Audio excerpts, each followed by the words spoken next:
screen. Okay, let's run.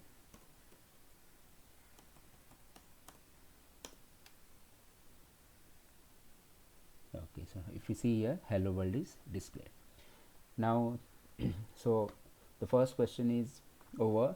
We have written one simple hello world program. Now after this, the next question is why we write public static void before main. So try to understand it. Who will going to call this particular function first? The JVM, Java Virtual Machine, will going to call this main function first, right? So it's a machine, it's not a human being, right?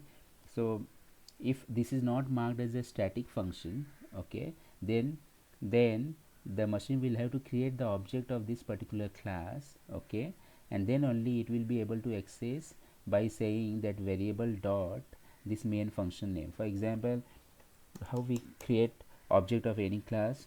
For example, if there is a test class, we say like this, test C, and then if any function is there inside the test class, we can call c dot play like this. So let's say if the play function is there inside test class, we normally call this function by saying c dot play. So by using dot operator, we can call the function. So I am assuming that this play function is not marked as static. So if any non-static function is there inside a class, we create the object of that class and then we call that function by saying the variable name, object name dot that function name, right? So similarly, if this main function is not marked as static, then the machine will have to create the object of the particular class. Okay, that class may be anything, right? This class will user will going to write. So how machine will come to know for which particular class the it will have to create the object. So that's why it is marked as static, so that there should not be any need to create the object of that class, and this function, main function, can be directly invoked by saying whatever is the class name, for example hello world dot main. So what JVM does normally, it takes that class name and directly call the main function by saying the class name dot that function name. So it will never going to create the object of that class. And why public? If you will not write public, then it will not be visible outside to the JVM, right? So it should be visible to the JVM, that's why it is marked as public. If you write private, then JVM won't be able to access this class, this function outside this class, right? And why void? Void because this function will not going to return anything. So basically three reasons are there. Why static? Because there should not be any need to create the object of this class. The JVM should be able to call this function directly by saying class name dot that main function. Second thing, why marked as public? Because it should be visible outside this particular class to the JVM, otherwise it won't be visible. And why void? Void because this function main function will not going to return anything, right? Now let's take the another question. The next question is why the syntax is like this, System.out.println, right? So there is one class, okay, there is one class called as java.lang.system, java.lang.system, okay, and there is one more class, java.io.printstring, okay.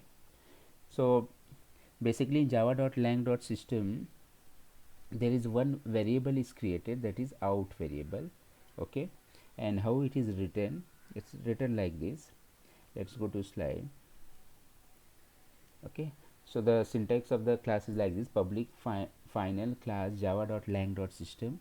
Inside this there are a lot of things are declared, okay, lots of things are declared, but one the line which is very important for us is written like this: public static final java.io.printstring out. So basically it's the object of printstream class, okay. So the variable is declared like this, printstream out. So we have created the printstream out, we have created out as an object of printstream class. At the same time this is declared inside this java.lang.system class, right? And how it is declared, please notice it is declared as static, it is marked as static, right?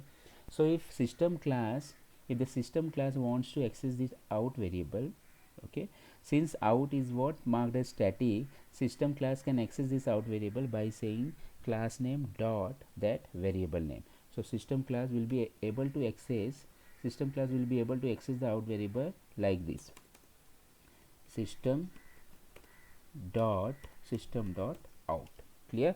Why class name dot variable name? Because this variable is marked as static.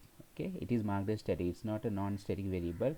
So if the variable or any function is marked as static, no need to create the object of that particular class. You can directly access that variable or function by saying class name dot that variable name. So this is how system.out has come. Now after that, since the out at the same time is object of printstream class, out is at the same time object of printstream class, so whatever non-static functions are there inside the printstream class, out can access by saying that out dot, by using the dot operator and all the functions of printstream class. Clear? So let's see the content on printstream class. In printstream class, it is most of the things are defined like this. For example, all the functions related to printing on the screen are present inside this printstream class. So there is one function public void println is written like this: public void println. If you see above, print function is there, so different versions of print function is available. Okay, write function is also there. I have just written few of the functions over there. So there is one function which we are interested in is a public void println. If we see, this function is not non-static function, it's a static function. Okay, if it is a non-static function, then we don't have to create the object of this printstream class. The printstream class will be able to access directly by saying class name dot function name, but this function is marked as non-static. Okay, it is non-static function, so we'll have to create first the object of printstream class to access this function, and whatever is the object name dot that function name will be able to access. So in the java.lang.system, there is one object. Okay, for java.lang.system, out is a variable, but at the same time out is what? Object of printstream class. Okay, so if you want to access any method from the printstream class, from the printstream class, you can say out dot and this println. So this is how the next syntax is.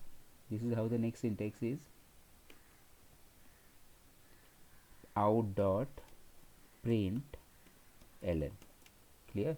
So that's why the syntax is like this. System is what? A class. Okay, out is a variable of system class, but it is what? A static variable, right? So we don't have to create the object of system class. The system class can directly access this variable by saying class name dot that variable name. Okay, but that out variable is declared as an object of printstream class at the same time.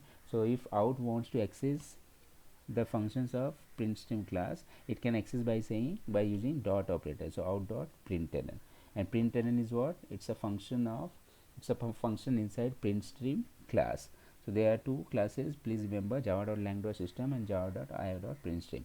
Now if you want to show this, what is the proof that it's declared like this? So it's written in the documentation, but if you want to really see what you can do, you can go to the command prompt, right? If Java is installed over there, then you can fire one command java p, and then by using this java p utility, you can see the content of any interface or any class. So let me try java.lang.system.